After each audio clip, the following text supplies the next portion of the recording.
প্রিয় বন্ধুরা, সবাই কেমন আছেন? শুভ সকাল।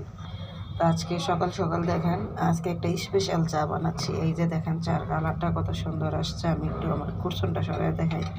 দেখছেন, এইখানে আমি স্পেশাল চা বলতে আমি অফলাইনে যেটা করছি সেটা ভিডিওতে দেখাইতে পারিনি আপনাদের সামনে। আমি আগে চিনিটা ক্যারামেল করে নিয়েছি। ক্যারামেল করে নিয়ে তারপরে এখানে পানি দিছি, তারপরে চা পাতা দিছি। তো এখন আমি এখানে যে গুঁড়ো দুধ দিয়ে দেবো এক প্যাকেট গুঁড়ো দুধ দিয়ে দেবো। দিয়ে এটাকে কিছুক্ষণ জাল করব।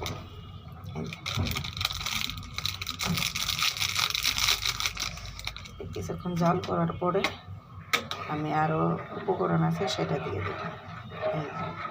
দেখেন আমার চার কালারটা মাশাআল্লাহ কত সুন্দর আসছে। বুঝছেন বন্ধুরা? এখানে আমি আরও একটা জিনিস দিব, সেটা হলো এই যে এনার্জি বিস্কিটের গুঁড়া দিয়ে দেবো। এই দেখেন, এনার্জি বিস্কিটের গুঁড়া আমি দিয়ে দিতেছি।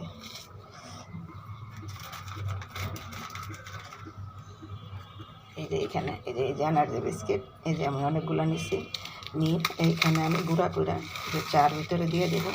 এতে করে কী হয়, চাটা খাইতেও খুব ভালো লাগে, আবার চার স্বাদটাও অনেক দারুণ একটা স্বাদ আসে, আর ফ্লেভারটাও খুব সুন্দর একটা ফ্লেভার আসে।